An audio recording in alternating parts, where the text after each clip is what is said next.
Bismillahirrahmanirrahim. Assalamualaikum warahmatullahi wabarakatuh. Waalaikumsalam. Innal hamdalillah alladzi amarna bis-siyam wal qiyam walladzi amarna bil jihad war ribat ila yaumil ma'ad. Ashhadu an la ilaha illallah wahdahu la syarikalah wa ashhadu anna Muhammadan abduhu wa rasuluhu la nabiyya ba'dah. Allahumma salli wa sallim ala nabiyyina Muhammad wa ala alihi wa sahbihi ajma'in. Wa qala alaihi salatu wassalam kama jaa fi sahihi Muslim as-salawatul khamsu wal jum'ah ila jum'ah wa ramadan ila ramadan mukaffira ma bainahunna idza ijtanabal kabair. Wa ba'd.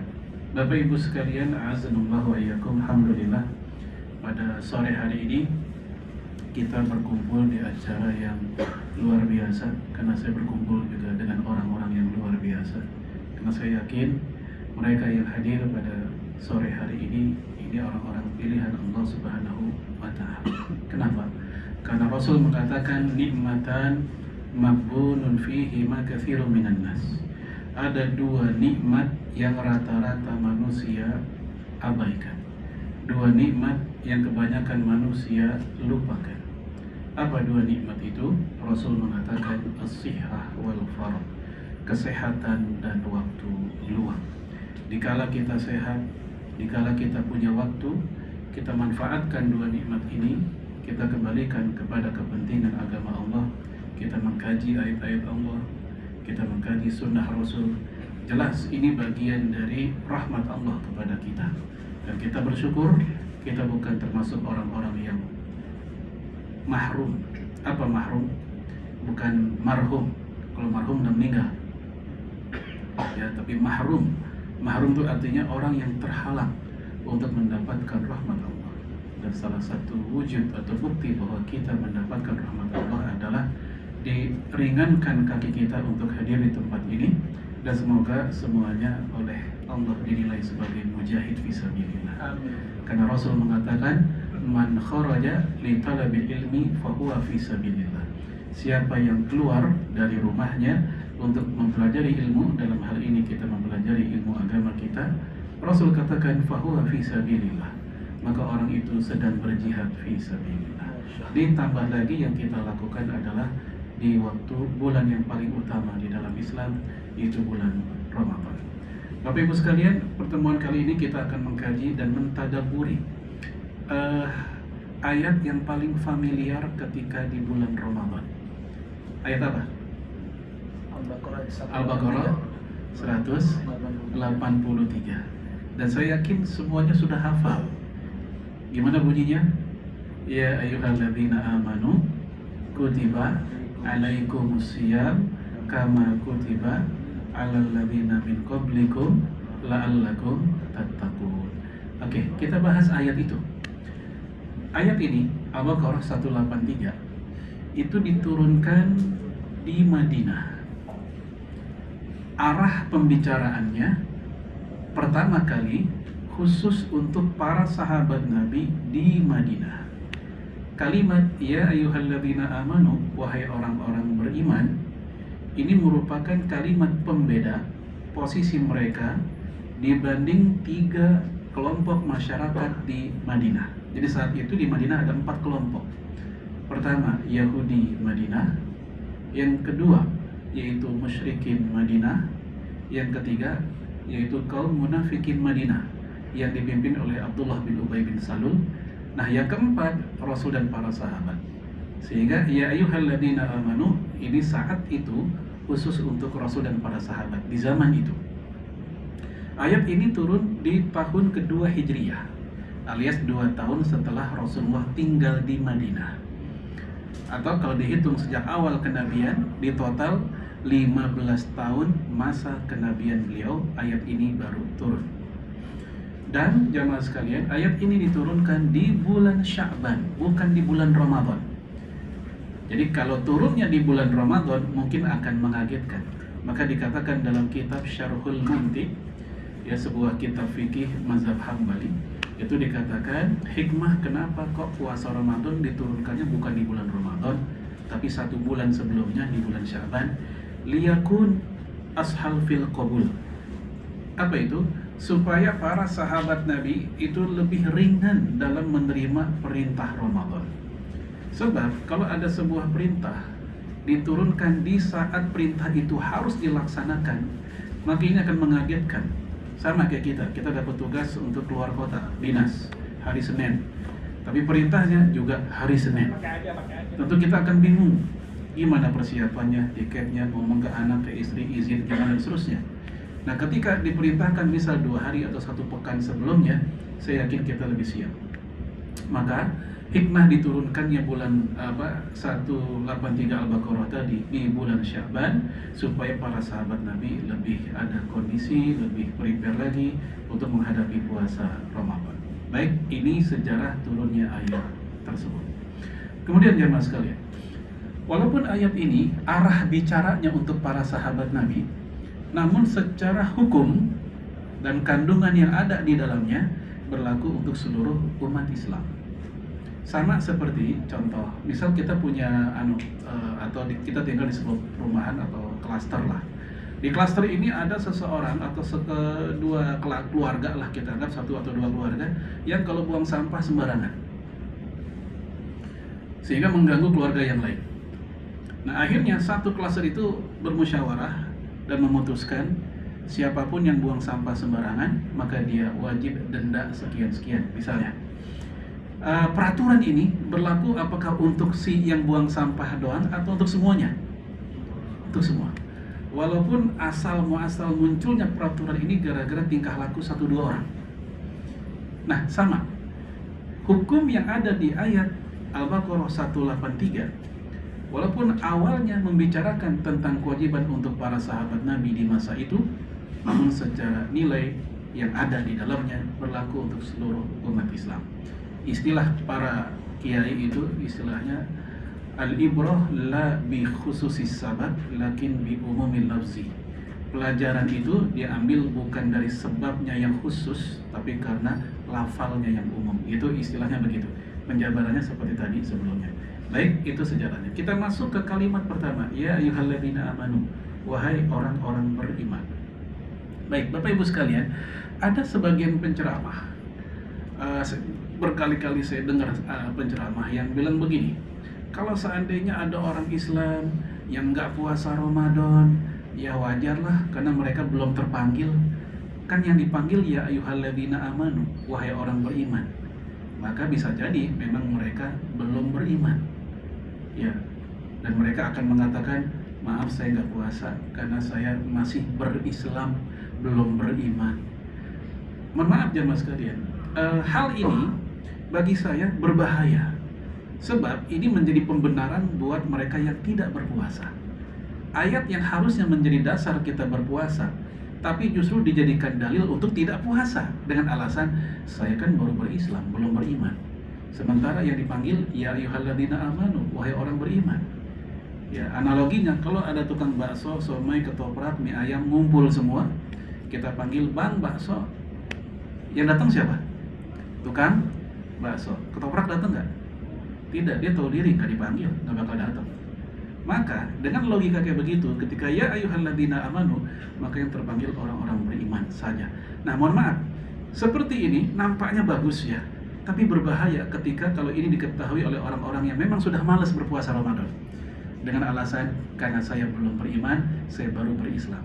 Saya mau nanya dulu Bapak Ibu, puasa Ramadan rukun Islam atau rukun iman? Rukun iman atau rukun Islam? Rukun Islam. Jadi kalau ada yang bilang saya nggak puasa karena saya baru berislam, belum beriman, justru karena Anda baru Islam, puasalah. Karena memang rukun keislaman Anda adalah puasa Ramadan, salah satunya. Baik, jemaah sekalian, emang beda nggak sih definisi Islam dan iman, Muslim dan mukmin? Baik, Bapak Ibu sekalian, Imam Ibnu Katsir di dalam tafsirnya beliau menjelaskan ketika membahas ya ayyuhalladzina amanu, sebuah teori yang berbunyi idza ijtama'a iftaraqa. Wa idza iftaraqa ijtama'a. Jika muslim dan mukmin atau Islam dan iman digabungkan dalam satu kalimat. Ini ada satu kalimat, ada kata muslim, ada kata mukmin, ada kata Islam atau iman. Maka kata beliau ini maknanya berbeda.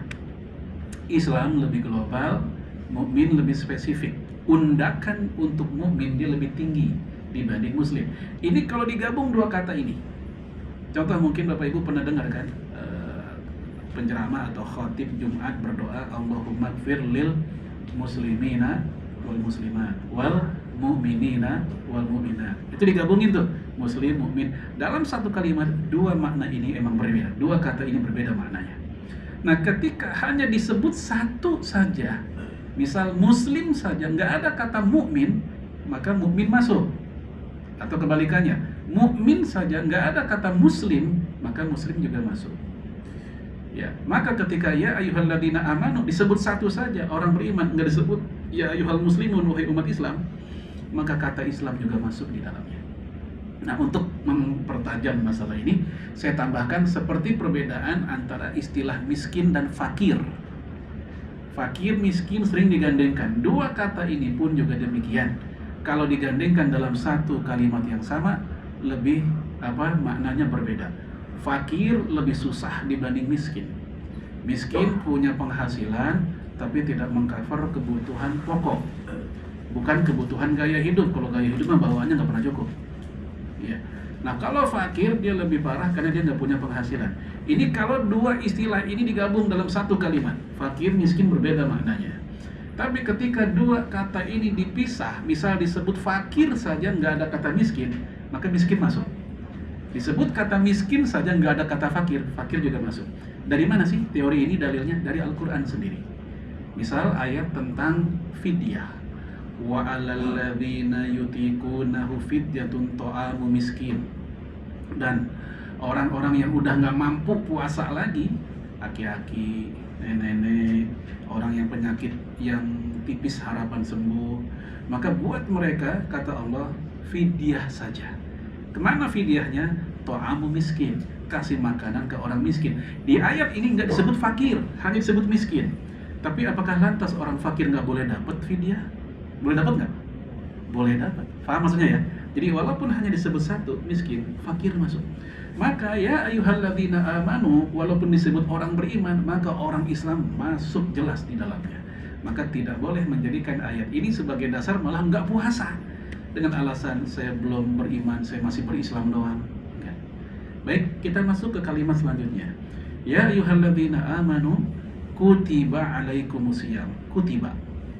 Kutiba itu bahasa pasif.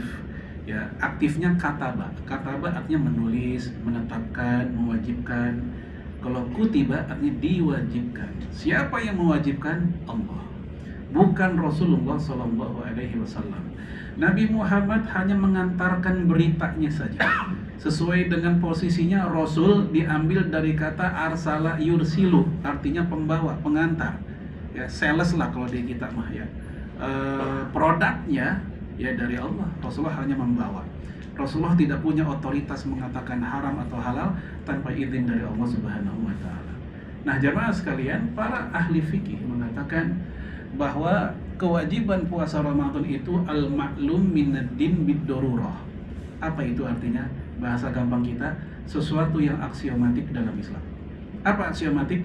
Nggak usah dikasih dalil bertele-tele, orang juga ngerti Ramadan itu wajib, itu aksiomatik.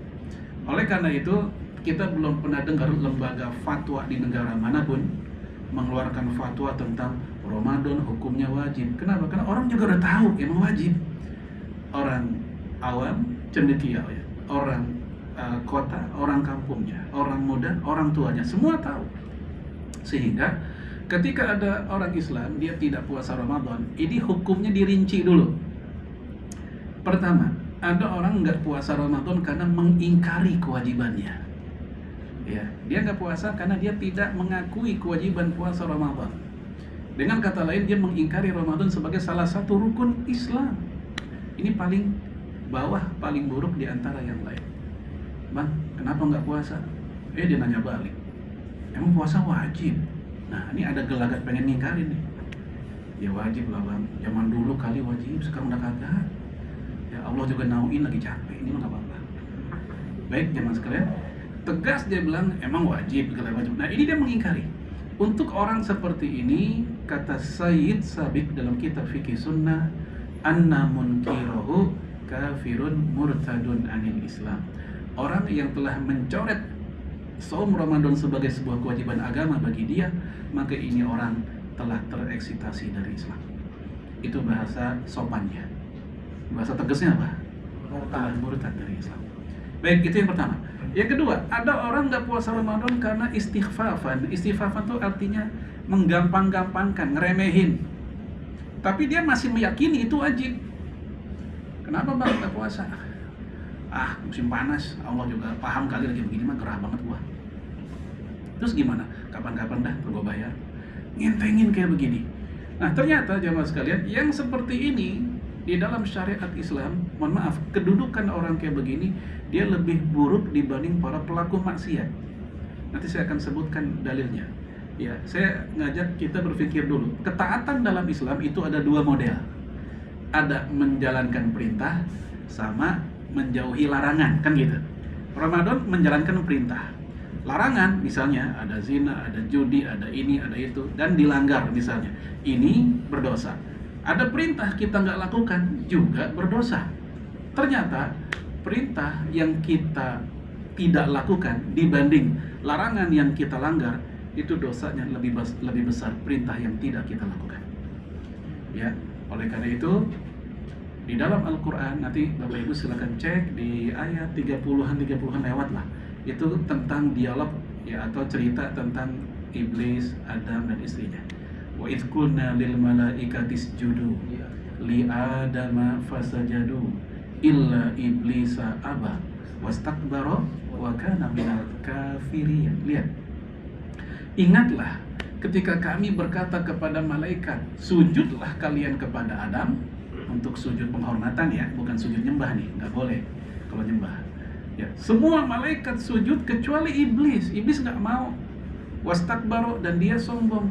Wa kana minal kafirin. Allah sebut kafir. Lihat, disebut kafir, ada perintah dia nggak mau ngelakuin. Nah, sementara ada larangan di ayat selanjutnya. Apa ayat selanjutnya? Fala taqraba hadhihi syajarah. Janganlah kalian berdua, Adam dan istrinya, dekati pohon ini. Ini larangan nih, perbodem, jangan deketin. Fatakuna minaz zalimin. Kalau kalian dekati, maka kalian zalim. Lihat, Allah menggunakan dua diksi yang berbeda. Yang pertama, Allah menggunakan kata kafir ketika ada perintah nggak dilakukan. Yang kedua, Allah menggunakan kata zalim ketika ada larangan justru dilakukan. Kuping kita kalau dengar kata kafir dan zalim lebih berat mana? Kafir. Ya, zalim belum tentu kafir. Kita muslim, bapak-bapak, ibu-ibu, kita muslim dan muslimah. Pernah nggak berbuat zalim? Pernah. Istri zalim ke suami, suami pernah zalim ke istri. Di WA foto perempuan banyak banget. Istrinya nanya, bang ini perempuan banyak banget, siapa ini? Iya boleh nemu, ya Allah perempuan nemu. Ya. Pakai tulisan apa? Udah gitu namanya diganti lagi, tukang AC. Kok perempuan tukang AC? Ya orang bengkel main telepon mulu lagi tukang AC. Misalnya, dia bohong ke istrinya. Ada kezoliman di situ. Tapi apakah lantas kita katakan si suami kafir? Enggak. Zolim belum tentu kafir. Istri juga mungkin zolim sama suaminya. Misal uang belanja yang harusnya bisa ya sesuai harusnya pengeluaran, tapi dipakai untuk yang lain. Misalnya ya, ini contohnya. Di istri sini selalu nggak ada yang begitu. Bapak pun juga nggak seperti itu ya. Nggak ada kan yang nyimpen foto perempuan, nggak ada kan ya? Atau di WA-nya gitu, tukang AC, orang bengkel, nggak ada kan gitu ya? Atau ganti nama? Ya. Sekali lagi, zolim belum tentu kafir, tapi kafir sudah disebut zolim. Satu ayat sebelum ayat kursi, Allah katakan wal kafiruna humuz zolimun, dan orang kafir itu zolim. Zolim dalam bahasa Arab artinya meletakkan sesuatu bukan pada tempatnya. Karena orang kafir telah menempatkan Allah bukan pada tempatnya. Sebaliknya yang bukan Tuhan ditempatkan sebagai Allah oleh dia, sebagai Tuhan oleh dia, maka disebut zolim. Baik. Nah, dari sinilah akhirnya Imam Az-Zahabi dalam kitab Al-Kabair mengatakan wa indal mu'minina muqarrar. Orang-orang beriman, para ulama terdahulu telah menetapkan anna man taraka shaum Ramadan bila marad. orang yang tidak puasa Ramadan padahal dia sehat dia. Wala arad, dan tanpa ada uzur, haid enggak, nifas enggak, safar enggak, tua juga belum, pokoknya dia sehat, masih muda, enak dah. Annahu syarrul mukas, ini orang lebih buruk dibanding pembegal. Wazani, lebih buruk dibanding pezina. Wa mudminil khamri, lebih buruk dibanding peminum minuman keras.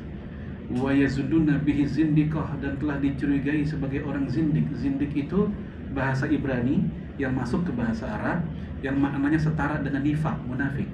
Wal inhilal, dan telah terurai keislamannya. Kita lihat betapa mengerikan kalimat ini hanya karena faktor dia tidak puasa Ramadan walaupun dia masih meyakini kewajibannya.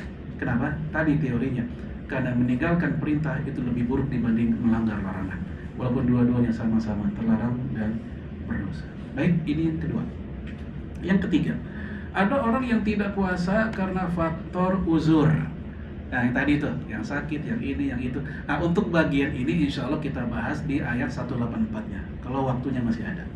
Ya, kita lanjut. Jadi kutiba alaikum. Nah, alaikum, kum di situ kalian, kamu. Kalau bahasa Indonesia istilahnya pronomina, ya. Kalau dalam bahasa Arab istilahnya domir. Kata ganti orang di situ itu kembali ke ya ayyuhalladzina amanu, wahai orang-orang beriman, kutiba alaikum, wajib atasmu. Mu di situ kembali ke orang beriman. Sehingga Bapak Ibu sekalian, ini menjadi sebuah ketetapan fikih bahwa kewajiban puasa Ramadan spesial hanya untuk orang Islam, nggak berlaku buat yang lain. Tapi yang lain boleh nggak sih ikut puasa Ramadan? Semata-mata ikut ya silahkan, kita nggak melarang.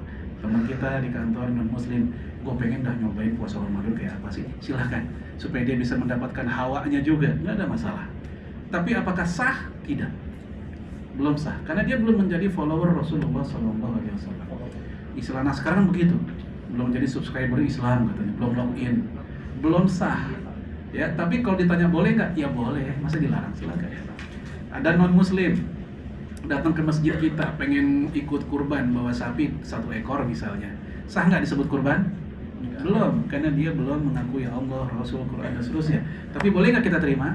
Boleh aja sebagai hadiah dan halal untuk kita makan asal motongnya benar sesuai syariat Islam.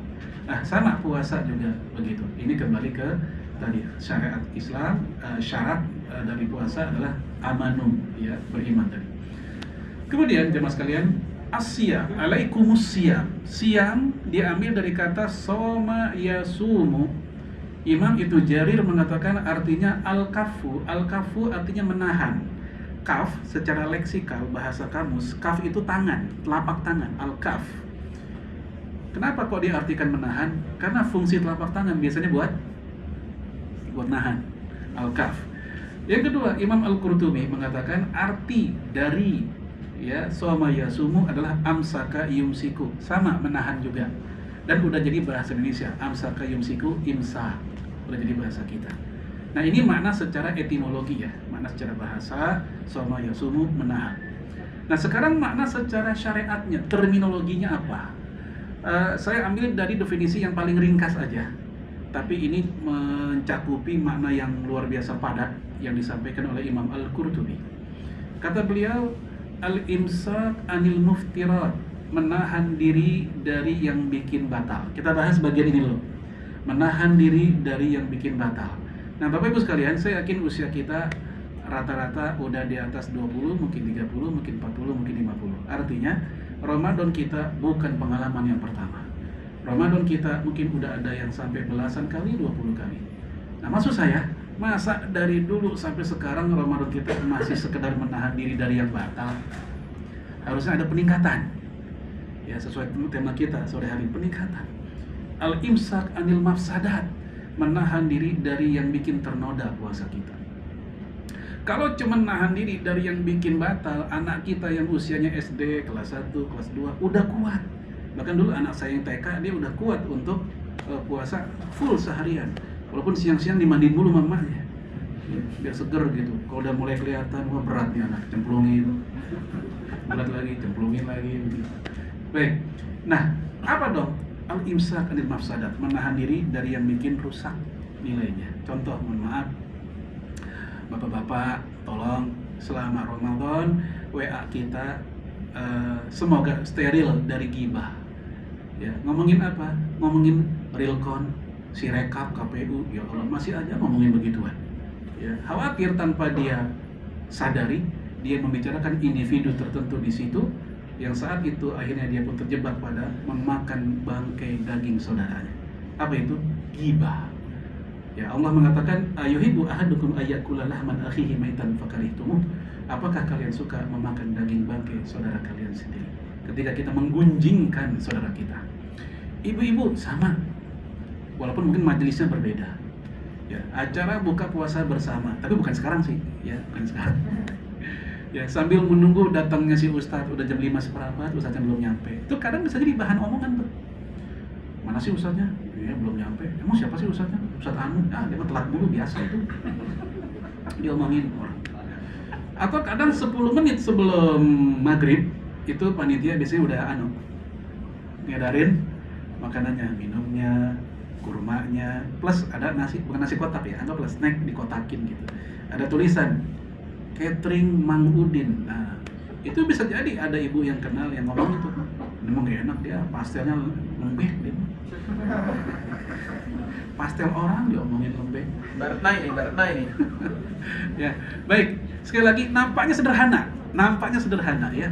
Tapi ternyata kalau itu bagian dari bab aib pribadi orang. Bapak Ibu tolong bedain ya. Kesalahan orang kan ada dua macam nih. Orang tuh manusia, ada dua macam kesalahan. Kesalahan yang sifatnya pribadi, aib pribadi, yang dia malu kalau dia omongin. Ada kesalahan yang sifatnya mencelakai orang banyak, membahayakan orang banyak, negara, masyarakat, dan agamanya. Untuk jenis yang pertama, sikap kita adalah tutup aib dia. Man satara musliman satarahullahu yaumal qiyamah. Siapa yang menutupi aib seorang muslim, Allah akan tutup aib dia di akhirat nanti. Dan saya yakin kita semua pasti punya aib. Ya kalau orang lain tahu, kita malu kalau mereka tahu kan. Nah, yang kayak gini tutup. Yang kedua, kesalahan yang berbahaya buat negara, kesalahan yang berbahaya buat masyarakat, buat agama, yang kayak gini boleh dibicarakan. Karena ini bukan ghibah, ini namanya nahi mungkar. Mencegah kemungkaran supaya kesalahan itu terlokalisir dan nyebar kemana-mana. Ya, contoh, wajah koruptor disebut namanya, disebarkan wajahnya. Yang seperti ini dibolehkan karena ini bagian dari nahi mungkar. Ya, bapak-bapak, misalnya mohon maaf, nauzubillah min dzalik, semoga nggak kejadian. Kita punya mobil, kita punya motor misalnya, dicuri sama orang, kita lapor ke polisi. Kalau ngelapor, cerita nggak tentang ciri-ciri pelaku pencuriannya? Cerita. Bapak ngeliat nggak Pak, siapa pencurinya? Tadi sih ada Pak yang agak-agak mencurigakan gitu. Kayak apa orangnya? Tinggi, gede, tapi Pak nggak boleh ngomongin orang gibah. Kan bingung polisinya. Gimana nangkepnya saya? Ngomongin aja udah nangkep, nggak apa-apa. Ini ada hajat, ada perlu, nggak apa-apa. Ini membahayakan orang gitu. CCTV kelihatan tuh pencuri CCTV disebarin, ada yang ngomong gibah tahu, ya nggak boleh. Nggak apa-apa, itu nggak ada masalah. Baik. Jadi ini al-imsak anil muftirat kayak begitu. Menahan diri dari yang batal, kita berharap kita bukan sekedar itu, kita lebih tinggi lagi, kita lebih baik dari sekedar itu. Kemudian, min tulu'il fajri ila ghurubis syams. Ini kalimat kedua di definisi. Yaitu sejak dari terbitnya fajar sampai terbenam matahari. Bapak Ibu, fajar ada dua.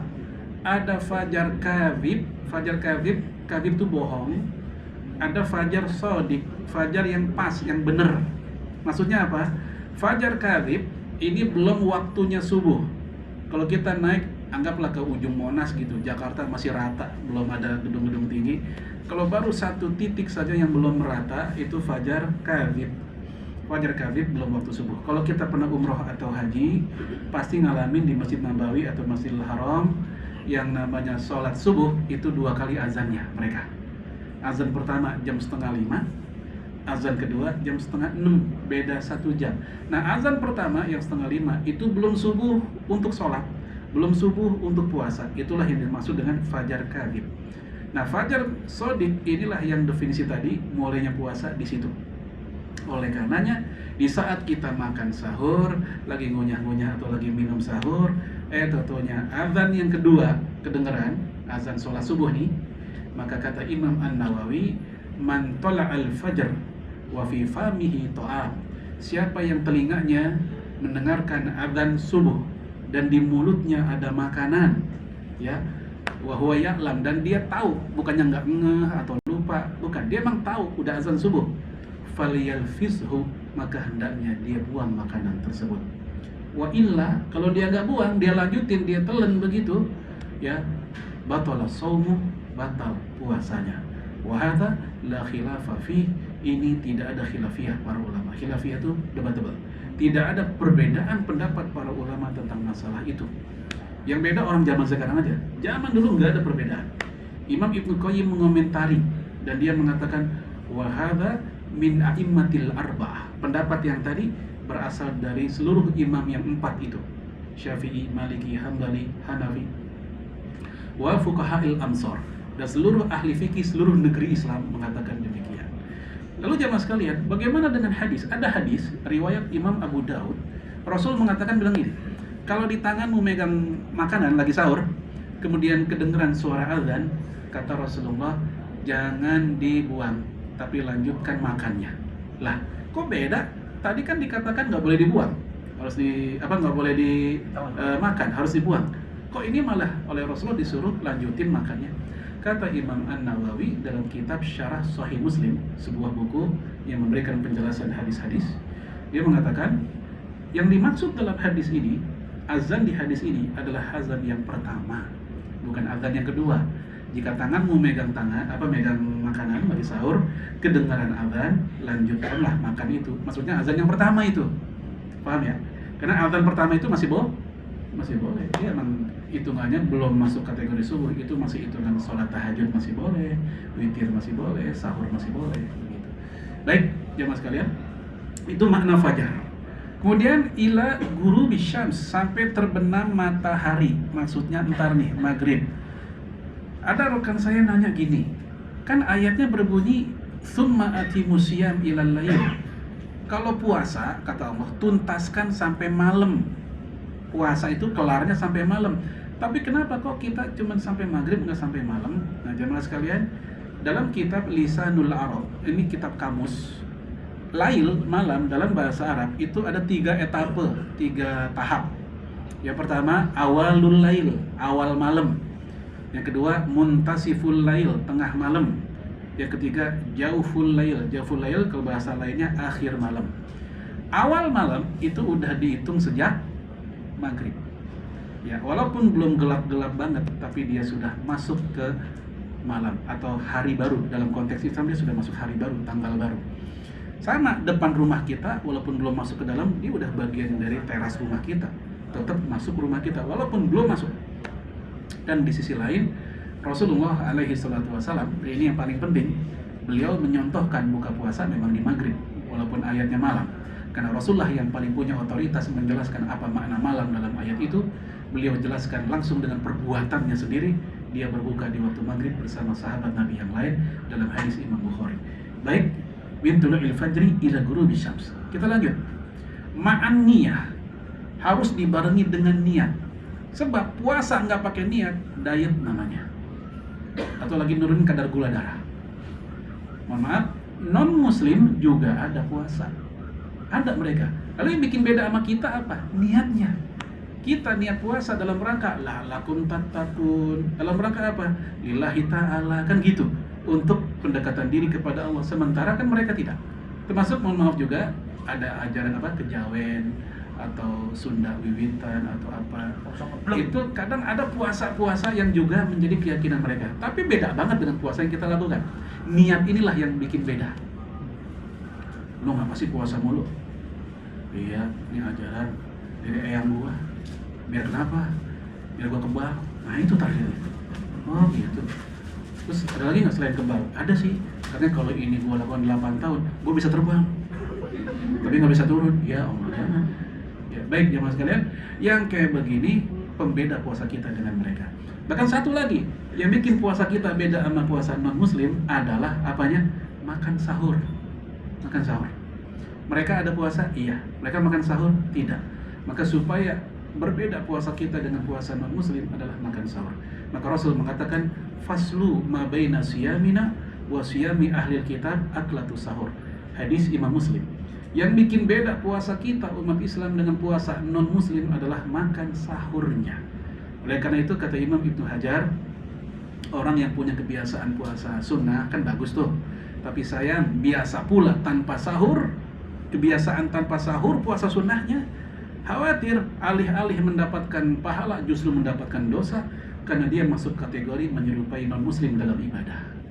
Ya, Rasul mengatakan man tasyabbaha biqaumin fahuwa minhum. Barang siapa yang menyerupai sebuah kaum apalagi dalam bab ibadahnya, maka dia bagian dari mereka. Maka Bapak Ibu sekalian, bagus kita puasa sunnah, punya kerutinan itu, punya kebiasaan, tapi jangan lupa jangan sampai enggak sahur. Sekali dua kali enggak sahur wajar, saya pasti enggak pernah kebablasan. Ya kan? Rasul sendiri pernah kok kebablasan, pernah. Bahkan Rasul pernah dalam sejarah itu beberapa kali enggak sahur, tapi enggak sampai jadi kebiasaan. Rasul pernah pagi-pagi, habis safar lah. Safar pagi-pagi pulang. Jadi bukan pulang kemalaman, pulangnya kepagian. Jadi kalau bapak-bapak pulang kepagian, bilang ke istri, sunnah Nabi, nggak ada nih. Ya. Pulangnya anggaplah jam 7 gitu. Rasul nanya ke Aisyah, ya Aisyah hal indah kito'am. Aisyah ada makanan nggak? Jawaban Aisyah, ma'indi to'am. Maaf bang, nggak ada makanan. Peristiwa ini bukan Ramadan, peristiwa ini sedang di luar Ramadan. Awalnya Rasulullah pengen sarapan, maka nanya ada makanan nggak? Jawaban Aisyah, ma'indi to'am. Maaf, nggak ada makanan. Jawaban Rasul apa? Fa inni shaim. Ya udah kalau gitu abang puasa. Ini menunjukkan niat puasa Rasulullah itu baru dia lakukan ketika subuh, setelah subuh. Ini puasa sunnah nih, beda sama puasa wajib. Dan saat itu Rasul nggak sahur, kan niatnya pengen sarapan pagi-pagi. Nggak mungkin nggak sahur kan sebelumnya, begitu.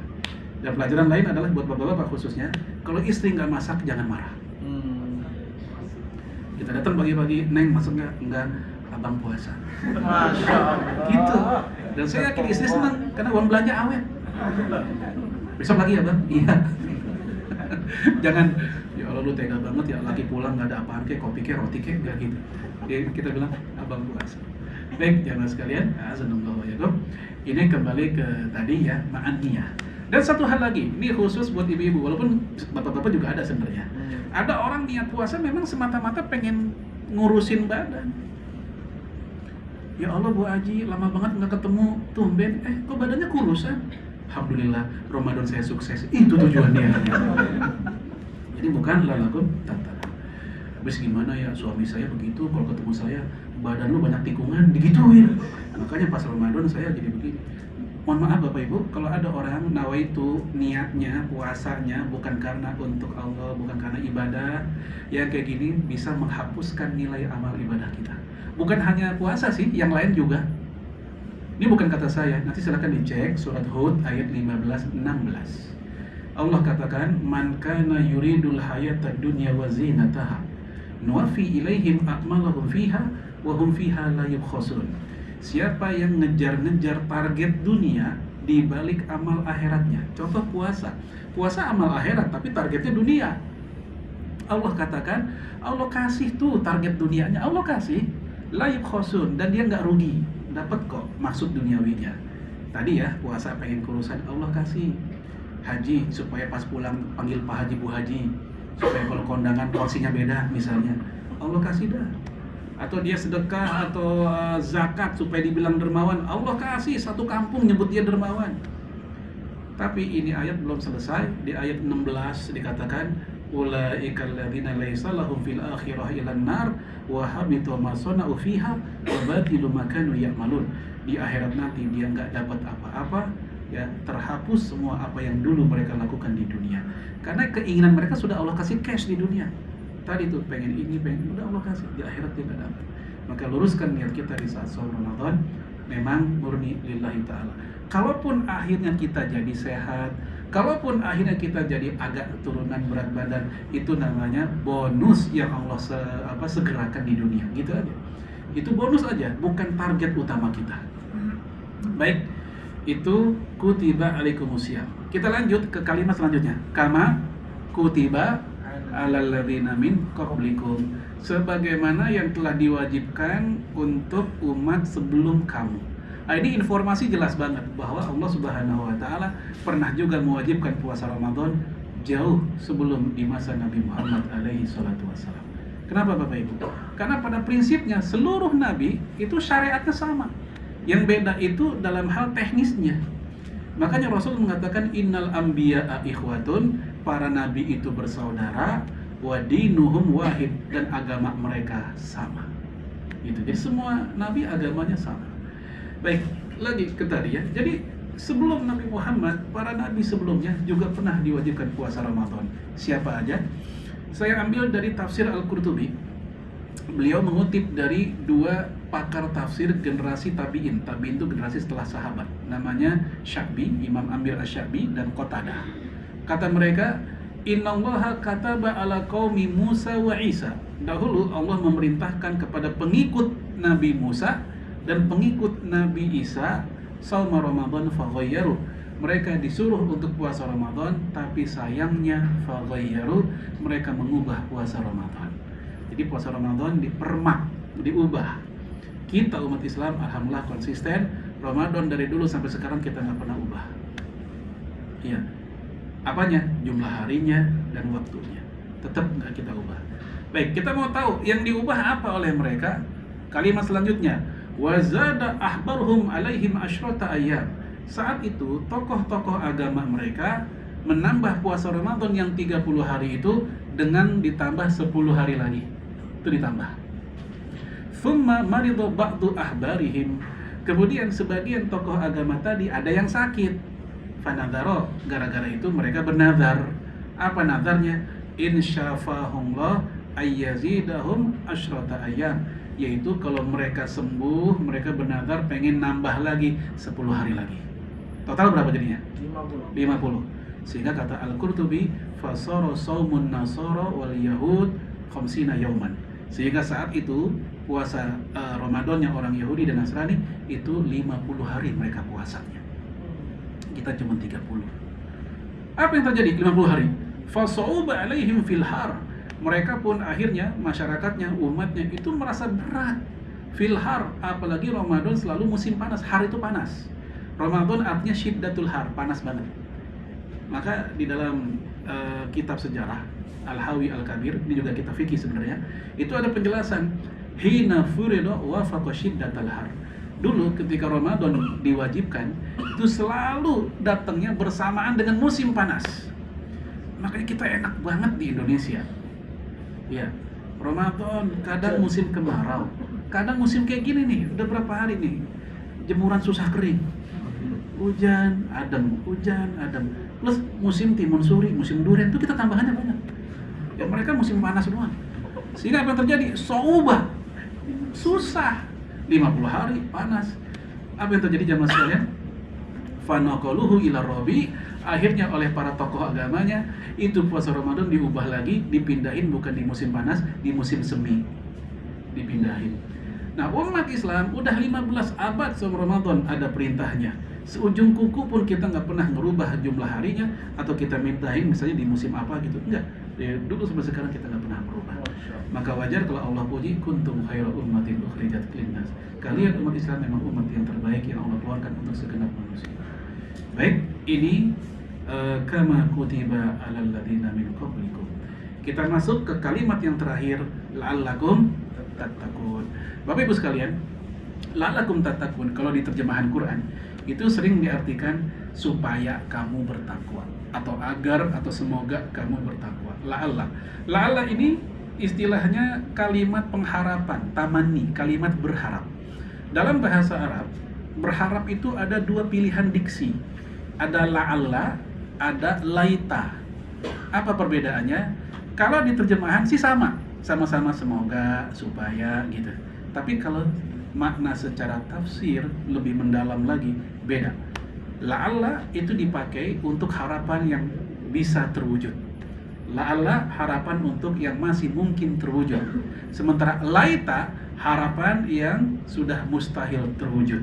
Nah, ketika Allah katakan la'allakum tattaqun, artinya peluangnya di orang bertakwa mungkin terwujud, ada peluang terwujud. Artinya seakan-akan Allah ngasih tahu ke kita, jangan pesimis untuk menjadi orang bertakwa lewat fasilitas puasa Ramadan. Asal bener Ramadannya itu bisa muncul buat diri kita. Maka Allah katakan la'allakum tattaqun, bukan laita. Laita harapan yang sudah mustahil. Contoh di Al-Quran itu ada ya laitani kuntu turaba. Ya laitani kuntu turaba. Apa artinya? Ya Allah, coba dulu saya nggak usah jadi orang, saya jadi tanah aja. Ini kan berharap. Tapi berharap yang udah nggak bisa, pengen jadi tanah lagi, gitu. Oleh karena itu jamaah sekalian, ketika Allah katakan la'allakum tattaqun, jangan berkecil hati. Takwa itu bukan hal yang elitis, dia milik siapapun asal bener aja puasa Ramadannya. Kemudian kita lanjut, tattaqun, bertakwa. Takwa itu apa sih? Dan udah jadi bahasa kita, di KBBI juga ada. Bahkan mohon maaf, non muslim pun kalau lagi sumpah jabatan pakai loh istilah itu. Nomor 1 lagi, bertakwa kepada Tuhan Yang Maha Esa. Yang kedua, setia kepada NKRI, kan gitu tuh. Ya, takwa udah jadi bahasa Indonesia. Tapi yang kita bahas saat ini dalam konteks bahasa Quran. Ya, Abdullah bin Mas'ud, sahabat Nabi yang senior, orang-orang yang awal masuk Islam. Beliau menjelaskan 3 ciri karakter orang bertakwa. Dari 3 ciri ini kita bisa lihat kita masuk nggak ke ciri itu. Semoga semuanya masuk ya. Yang pertama cirinya adalah ayyuta'a fala yu'sa.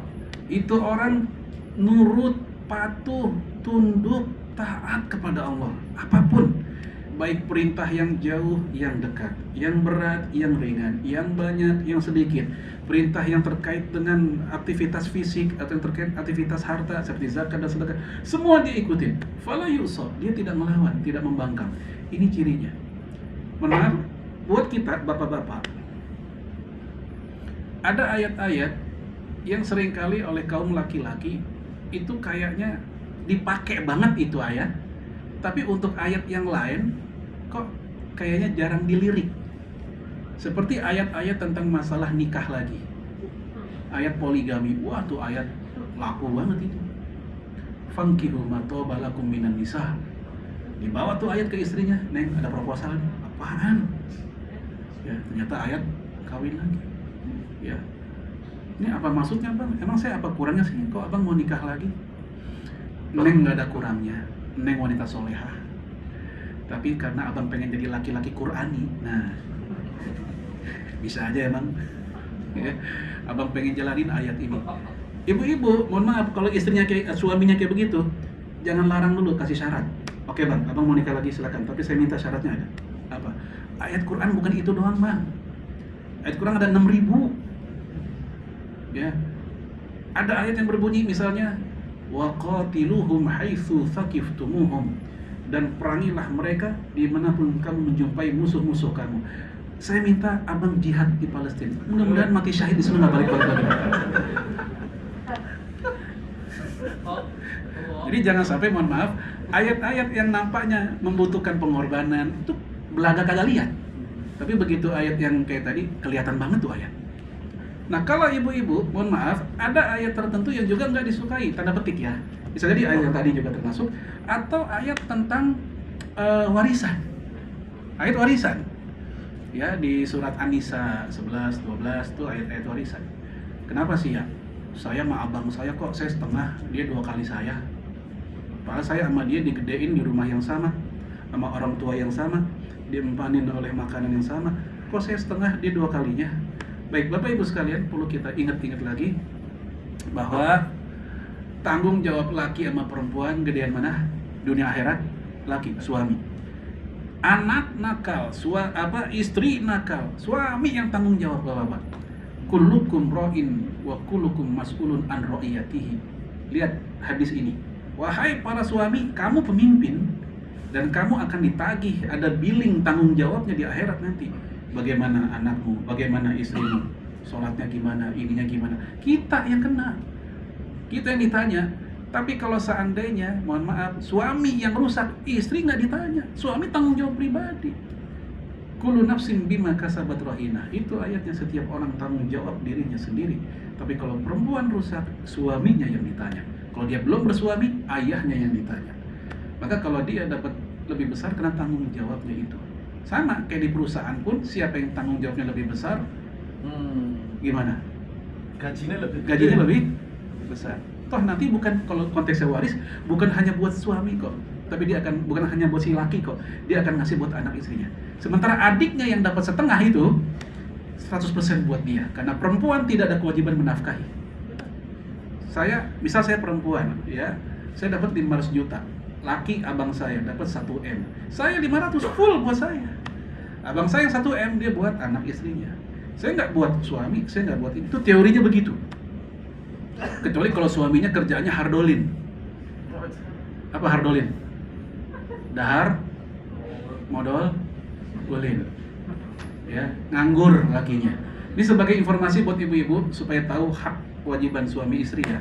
Kata Imam Al-Khattabi, kalau ada suami yang nganggur, istrinya yang pontang-panting, dia nyetrika sama tetangga, nyuci segala macam, bertahun-tahun yang menghidupi keluarga adalah istri, kata beliau rahimahullah, itu suami ngutang kepada istrinya. Kalau suatu ketika si suami dapat harta, entah dari mana, mungkin gusuran atau dari mana gitu, maka wajib dibayar tuh untuk istrinya, wajib. Dan status suami qawam, ar-rijalu qawamuna 'ala nisa, kata Imam Al-Qurtubi, itu baru nyantel itu qawam kalau dia masih nafkah ke istrinya. Ketika dia malas ngasih nafkah, maka keqawaman laki-laki cuma status di kartu keluarga doang. Dia bukan qawam secara karakter, bukan. Tapi memang dia bukan qawam secara hukum. Dia hanya ditulis kartu keluarga, kepala rumah tangga, suami. Iya, itu di administrasi aja. Hakikatnya dia bukan qawam.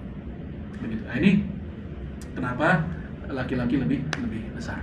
Makanya kalau di rumah itu ya di kampung di mana, sama di kota juga. Kalau laki-laki nganggur sama perempuan nganggur, omongan masyarakat beda. Pak Haji itu anaknya Fatimah nganggur, biarin tadi bawa lakinya. Kan gitu kalau perempuan. Tapi kalau laki mah enggak. Pak Haji itu si Udin enggak kerja, biarin tadi bawa bininya. Lain banget rasanya. Kenapa begitu si Udin? Baik.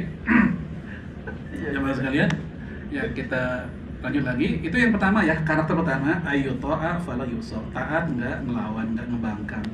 Yang kedua, ayushkara wala yukfara. Dia senantiasa bersyukur, enggak kufur nikmat. Allah ngasih kita apa, ya udah syukurin dulu dah. Terus terang, menjadi orang kaya yang bersyukur dibanding orang miskin bersabar, kata Imam Ibnu Qayyim, itu lebih utama kaya bersyukur. Miskin bersabar, udah pantas. Miskin mau ngapain lagi, emang sabar. Miskin banyak tingkah kan gak cocok. Ya kan? Miskin bersabar pantas gak? Pantas.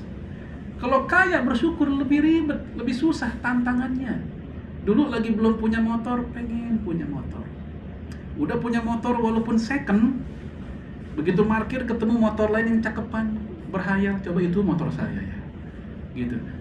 Rintihan hatinya Allah dengar, dikasih tuh rezeki, dia beli motor yang lebih bagus. Udah punya motor bagus, motor biarpun mahal, hujan kehujanan juga. Kepikiran apa? Pengen punya mobil. Begitu punya mobil, ternyata lebih sering mogok dibanding jalan. Kepikiran dah, coba yang bagus punya saya. Itu kekayaan. Sehingga wajar kalau dikatakan orang kaya bersyukur lebih utama karena tantangannya lebih berat. Ya, baik jemaah sekalian, azzanullahiyakum. Oleh karena itu, ciri orang bertakwa pun disebut ayushkaro, senantiasa bersyukur. Termasuk, mohon maaf, dalam masalah suami istri ini. Ya bapak-bapak, istri kita kaya apa ya begitulah dia, syukuri aja. Bikin surat asem rasa kolak ya udah, puji aja udah. Ya Allah Neng nih, surat asem, iya. Kita nggak usah jujur, kayak kolak, sakit hati. Kita bilang aja, sejak saya perjaka, saya belum pernah dengar ada surat asem kayak gini.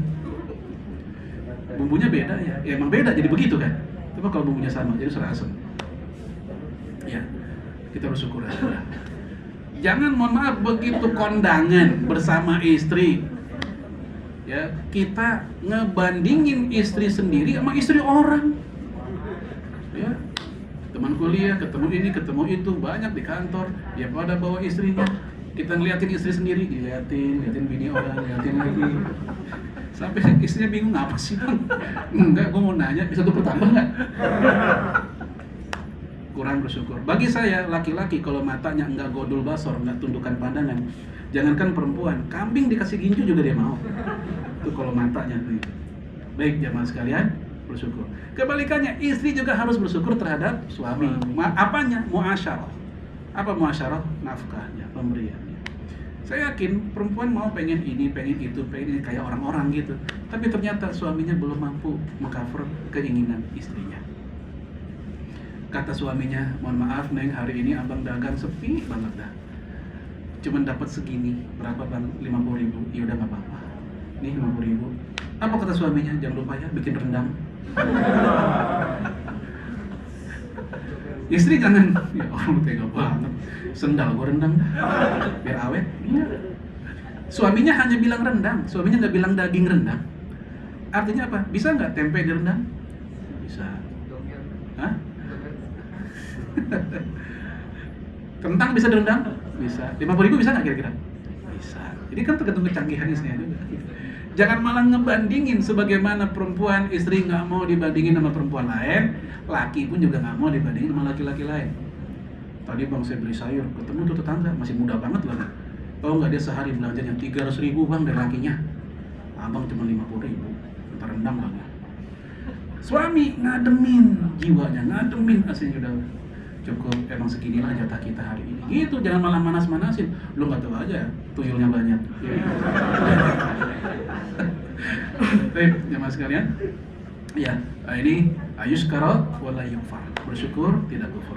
Lalu yang ketiga, karakter yang terakhir dari orang bertakwa disebut oleh Ibnu Mas'ud, yaitu ayuskara wala yunsab. Senantiasa ingat kepada Allah, nggak gampang lupa.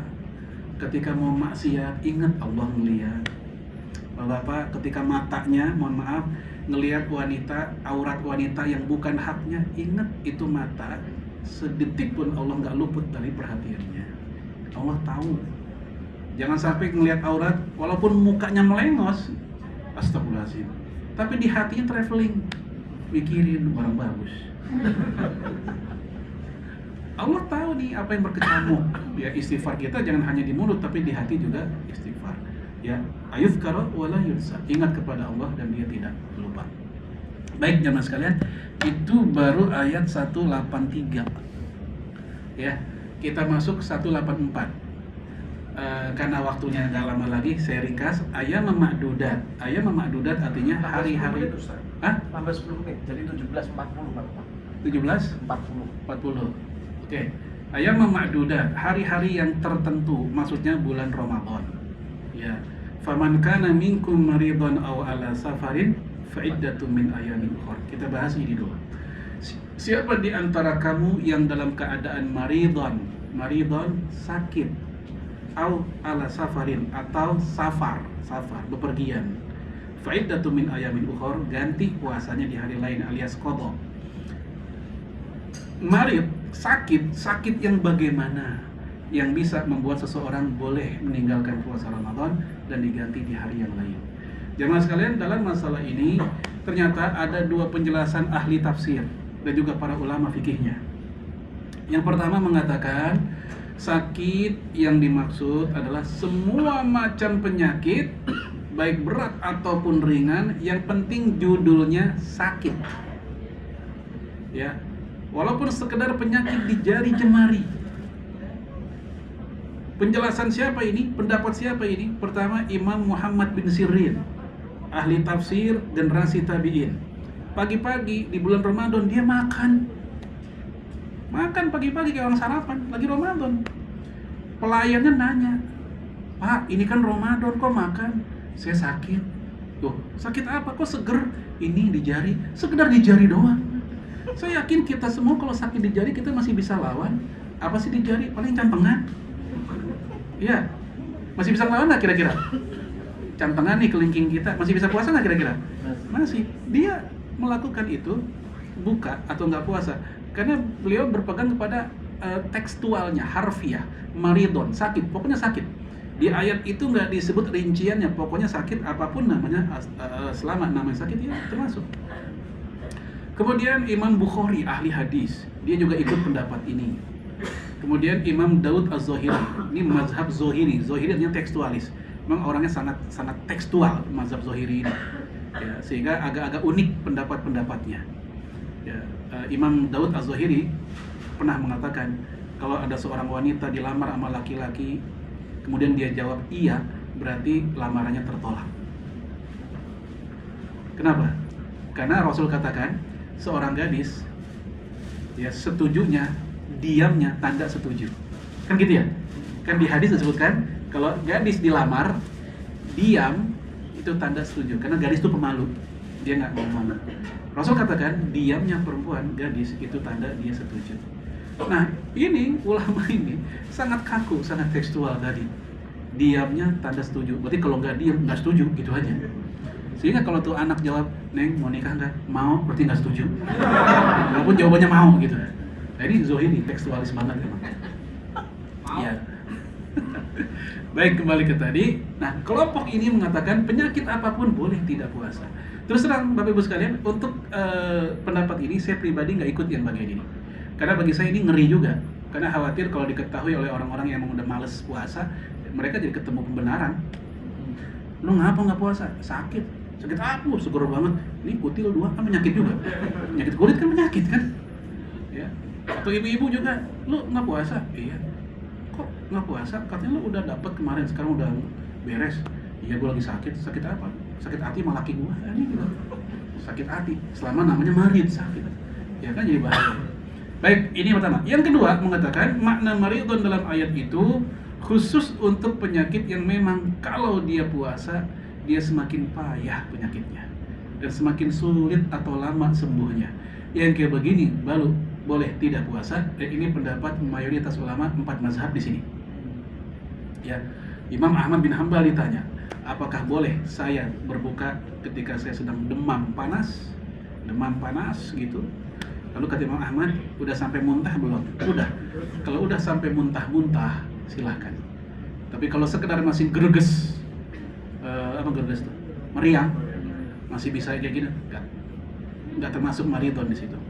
Ya. Tapi ya ini pendapat kedua, ini pendapat yang dianut oleh mayoritas para pakar hukum Islam di situ. Kemudian jemaah sekalian, azanullah wa yakum, safar yang bagaimana yang membuat seseorang itu boleh tidak atau meninggalkan puasa ganti di hari lain, yaitu safar yang kalau jaraknya sudah sama seperti boleh mengqashar sholat. Berapakah jarak bolehnya mengqashar sholat?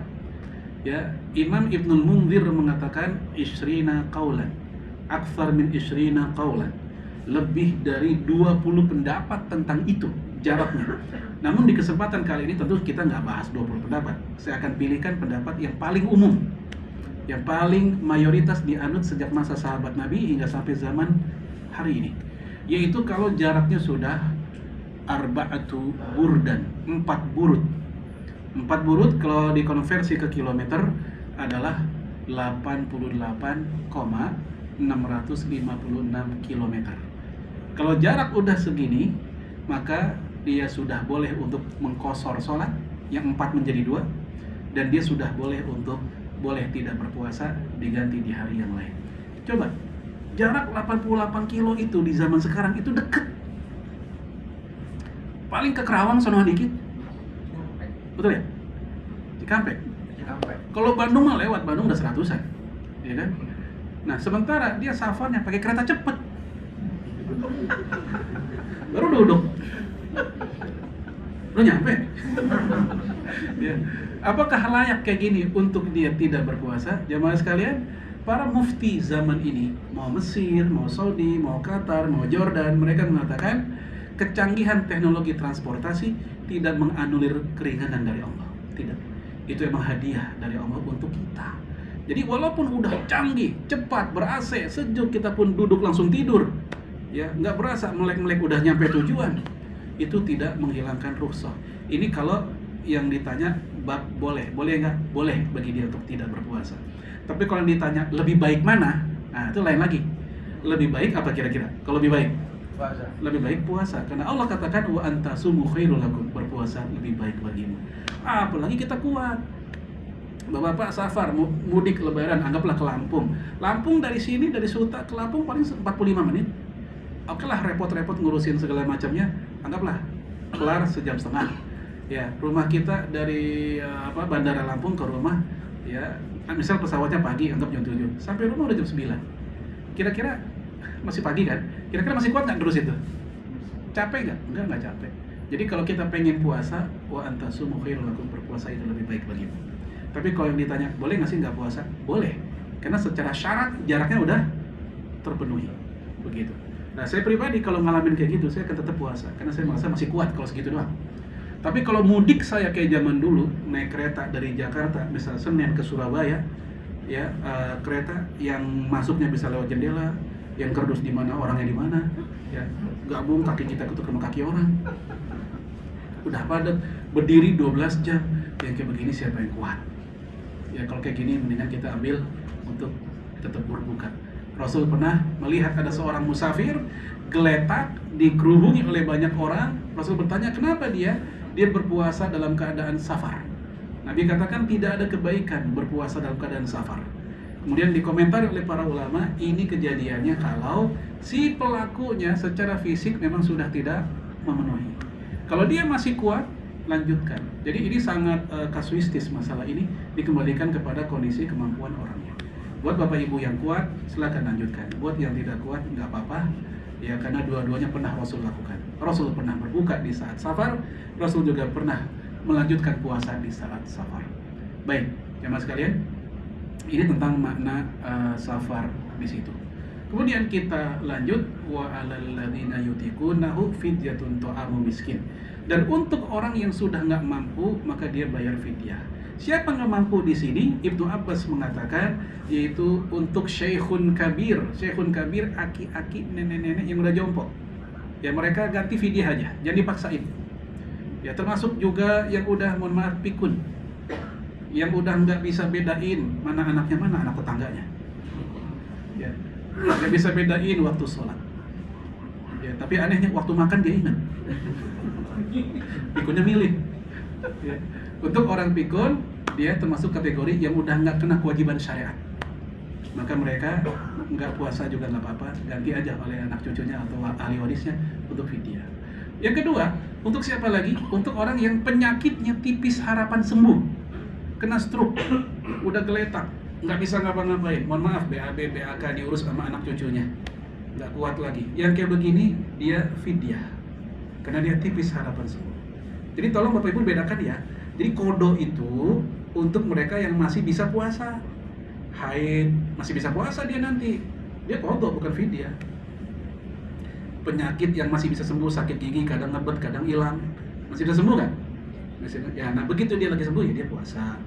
Apalagi misalnya tukang kulit bangunan atau apa, ya kalaupun dia nggak kuat nih, tapi kan ada masa-masa libur. Ketika libur dia qada, jadi bukan fidyah. Namun untuk yang kayak tadi itu orang tua atau yang penyakit yang nggak mungkin sembuh atau sulit, maka dia fidyah. Bagaimana dengan ibu hamil menyusui? Ibu hamil menyusui itu silakan diingat-ingat bapak-bapak, ibu-ibu, mungkin istri di rumah juga lagi ngalamin. Ada 4 pendapat diringkas oleh Imam Ibnu Katsir. Nanti saya akan pilihkan yang mana.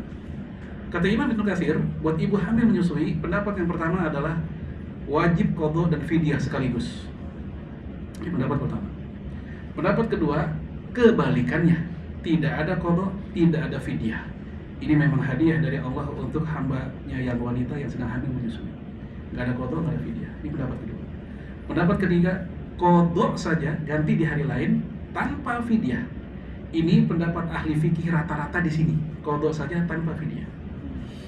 Yang keempat, yang terakhir, ini pendapat para sahabat Nabi, Ibnu Umar, Ibnu Abbas, Ibnu Mas'ud. Mereka mengatakan fidyah saja tanpa qada. Lalu kita yang mana nih? Pusing juga ada 4 pendapat ini. Kita pilih yang mana? Ada jalan tengah yang disampaikan oleh Syekh Yusuf Al-Qaradawi. Beliau menggabungkan semua dalil yang ada dan dia menyimpulkan apa? Masalah ini dikembalikan ke kondisi si ibu hamil atau menyusui tersebut. Kalau tipe si perempuan tersebut adalah hamilnya tiap tahun atau 2 tahun sekali, 2024 dia hamil, 2025 menyusui, 2026 hamil lagi, 2027 nyusui lagi, punya anak 5, 10 tahun nggak habis-habis, gitu terus. Perempuan kayak begini bisa nggak untuk puasa kira-kira? Bisa nggak untuk puasa? Sulit. Lagi mau puasa, hamil. Tahun depan mau puasa, menyusui, kesian bayi. Terus begitu. Maka untuk tipe perempuan kayak begini, kata beliau, nggak mungkin dia puasa, nggak mungkin qada. Maka yang paling pas buat dia adalah fidyah. Gitu. Untuk tipe ibu hamil menyusui yang berjarak, ada masa-masa libur. Anak pertama 2024, nyusuin 2025. Baru lahir lagi, anggaplah tahun 2028. Ada masa kosong bareng 2 tahun tuh. Maka di saat itu dia bisa qada. Maka untuk tipe perempuan yang hamilnya ada jarak, maka bukannya fidyah tapi dia qada di hari lainnya. gitu. Ini cara kompromis dari berbagai macam pendapat para ulama. Baik jamaah sekalian, itu dulu ya, khawatir kebanyakan juga luber pada lupa ya. Kita lanjutkan dengan diskusi dan tanya jawabannya. Wallahi shawab. Assalamualaikum warahmatullahi wabarakatuh. Waalaikumsalam warahmatullahi wabarakatuh.